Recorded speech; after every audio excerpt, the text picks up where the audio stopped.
دايما الإنسان بيرفض أو بيكابر قدام فكرة معقدة جدا ومربكة في النفس البشرية. فكرة إنك ممكن تكون صلب جدا من بره، واقف زي الجبل الصامد قدام أعتى الظروف، بس في نفس الوقت هش جدا ومكسور من جوه من ناحية المشاعر. الصلابة الخارجية دي في أوقات كتيرة مش بتكون دليل قوة مطلقة، بل بتكون مجرد دروع تقيلة الإنسان بيبنيها حوالين نفسه عشان يحمي حقيقته الهشة والنقية من الانهيار الكامل قدام عالم ما بيرحمش. في الفيديو ده احنا مش جايين نحكي قصة جيم اوف ثرونز، احنا جايين نغوص في أعماق شخصيتين بينهم تناقض وصراع مرعب، جون سنو ورمزي بولتن. هنحلل ازاي شخصية توكسيك نرجسية ومريضة بامتياز زي رمزي بولتن بتشوف نفسها في كل البشر لدرجة ممارسة أعتى أنواع التعذيب النفسي والجسدي بمجرد إحساس أو شعور ذنب، وفي المقابل ازاي شخص هادي منطوي ومحمل بعقدة الابن غير الشرعي زي جون سنو بيتحول من مجرد منبوذ لشخص الناس بتديه بأرواحها وبتهتف باسمه بولاء مطلق. وهنشوف اللحظة اللي الشخصية الأولى قدرت تكسر فيها عقل التكتيكي للشخصية التانية وتخليه يقف بسيفه لوحده في نص المعركة منتظر الموت. وعشان نفهم العمق الحقيقي للعداوة دي لازم نرجع للجذور، للحاجة الوحيدة المشتركة بين الشخصيتين، صفة الابن غير الشرعي، لكن الفرق الشاسع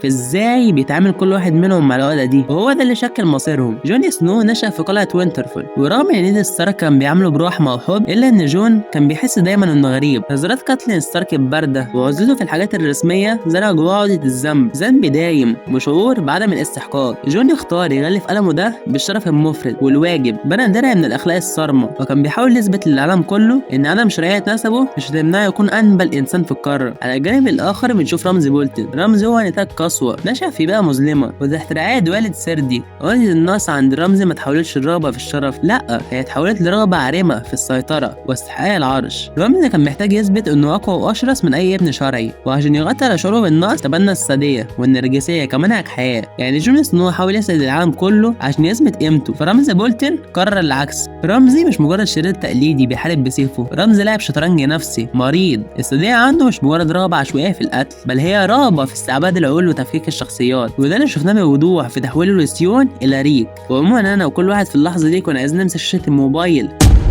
رمزي هنا ما كسرش جسم سيون بس، ده مسح هويته بالكامل وعاد تشقيل عقله. وبنيجي هنا في معركة باتل اوف ذا باسترد. رمزي ما كانش عايز يدخل حرب عسكرية متكافئة قايمة على التكتيك والخطط، هو كان عارف قدرات جون سنو العسكرية وعارف ان التغلب عليه عسكريا ممكن يكلفه كتير، عشان كده قرر يلعب اللعبة اللي بيتقنها، تدمير العقل الانفعالي للخصم. وهنا بنشوف رمزي وهو الحصان، الابتسامة المستفزة، النظرة الباردة اللي فيها استهانة بحياة البشر، كل دي ادوات كان بيستخدمها عشان يكسر هدوء جون. وهنا بنيجي للعبة الخبيثة طعم ريكون، لما جاب ريكون ستارك اخو جون الصغير وخلاه يجري في الميدان المفتوح بين الجيشين. رمزي هنا مش بس بيلعب بحياة طفل، هو بيلعب بوقت الذنب والواجب عند جون سنو. هو عارف ان جون بقيمته واخلاقه وشرفه العالي مستحيل يقف يتفرج على اخوه بيتقتل قدام عينه من غير ما يحاول ينقذه. رمزي كان بيضرب الاسهم وهو بيضحك، ضحكة مريض نفسي بيستمتع برؤية الخصم وهو بيفقد سيطرته على عقله خطوة بخطوة. اللحظة اللي انطلق فيها سهم رمزي واخترع جسد ريكون قبل ما جون يوصل ليه بامتار قليلة جدا جدا جدا، انتفى العقل التكتيكي تماما عند جون. المنطق العسكري كان بيقول في اللحظة دي ارجع لجيشك واظبط الخط الدفاعي، احنا بننهار. لكن المشاعر الهشه والمجهوده جوه جون انفجرت. الغضب الاعمى من تصرفات رمزي مع الشعور القاتل بالعجز انه مقدرش ينقذ اخوه حول جون لشخص مش فارق معاه حياته.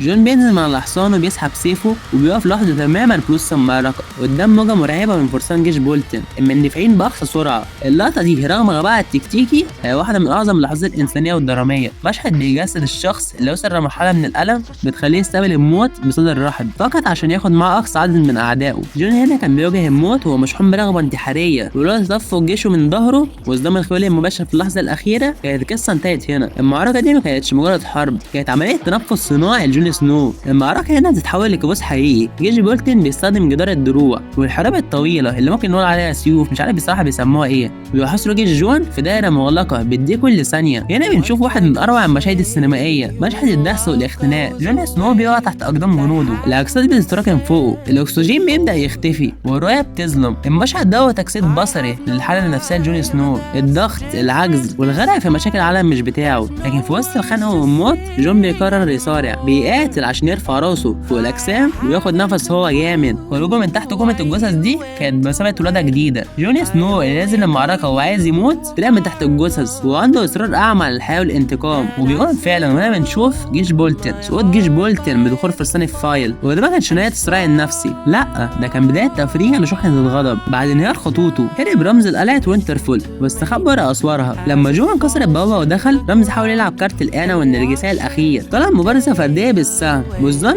ان عنده افضليه. جون مسك درع عائله ستارك، الدرع محفور عليه راس الذئب، وبدا يتقدم بخطوات ثابته ورا الدرع عشان يحمي نفسه من اسهم رمزي. قفل المسافه بينه وبين مصدر شره ووقعه على الارض. هنا بنشوف جون سنو في حاله ما شفناش قبل كده، ضربات متتاليه، غضب عارم، مواجهه بتلطخ بالدماء. جون ما كانش بيضرب رمزي بس عشان معركة، لأ، كان بيضربه عن كل ظلم، عن كل سادية، وعن موت ريكون أخوه، وعن كل لحظة ألم عاشها بسببه. جون كان هيموت رمزي بإيديه، لكن وقف في اللحظة الأخيرة لما لمح سانسا وهو بتراقب. التوقف ده هو الفرق بين البطل والوحش. جون ساب رمزي عشان يواجه المصير اللي صنعه بنفسه، القتل على يد كلاو الجعانة اللي كان بيعذب بيها الناس. وهنا عشان نفهم لغز جون سنو كامل لازم نرجع لورا شوية للمواقف اللي أثبتت إن صلابته هي مجرد قشرة خارجية لحماية قلبه المكسور. جون مش مجرد مقاتل، هو قائد عنده ذكاء اجتماعي وتواضع تكتيكي. لما اتفاوض مع الهمج ما وقفش بكبرياء او سلطه، لا، وقف كانسان بيطرح منطق للنجاه. بكثره تجارب المحاربين القديمه، قدرته على احتواء اعدائه التاريخيين كانت كم من الذكاء الاجتماعي. المشهد الابرز اللي بيكشف الاشياء العاطفيه دي هو لحظه موت ايجريت بين ايديه في معركه كاستل بلاك. في وسط دوشه الحرب والسهام وصراخ المحاربين، ايجريت بتاخد سهم وبتقع. جون بيسيب كل حاجه ويمسكها، طاقه جسده بتنهار تماما، ووشه مش باين عليه تعبير بكاء، لا، هو عليه تعبير التجمد العاطفي. هو مذهول، مش قادر يستوعب ان الشخص الوحيد اللي حبه وفهمه بيموت بين ايديه بسبب الواجب والقسم اللي اداله النايت ويتش. جون ساب جثتها ورجع يحارب، وبعض يفتكر انه ما فرقش معاه، لكن في الحقيقه ده كان كلمه التمزق. عقله شغال في المعركه عشان يحمي الاسوار، وقلبه اتجمد واتكسر في نفس اللحظه. جون سنو ورمزي بولتن هما الاثنين اللي عكس بعض تماما. رمزي عنده هشه نفسيه مقنعه بالنرجسيه والساديه، بتنتهي بالانهيار الكامل عندما تزول ادوات القوه والسيطره. انما جون صلابه وقوه خارجيه نابعه من تحمل الالم، بيخفي تحتها انساني هش جدا يتألم لأثقال العالم، لكنهم عرفوا تماما انه يتحول لوحش. الصلابة الحقيقية مش انك ما تحسش، الصلابة هي انك تتكسر وتحس بالوجع كامل وترجع تقف على رجلك تاني عشان تحمي اللي بتحبهم. انا سيوريا ما تنساش الاشتراك عشان في سلسلة انا هعملها هنشرح فيها مسلسل مستر روبوت موسم. وهنا احنا هنيجي في ملعب التحليل بتاعي، لان حرفيا الشخصية دي من اكتر الشخصيات اللي تمثلني وتمثل اي واحد حاسس بالوحدة بسبب الناس السطحية. سلام.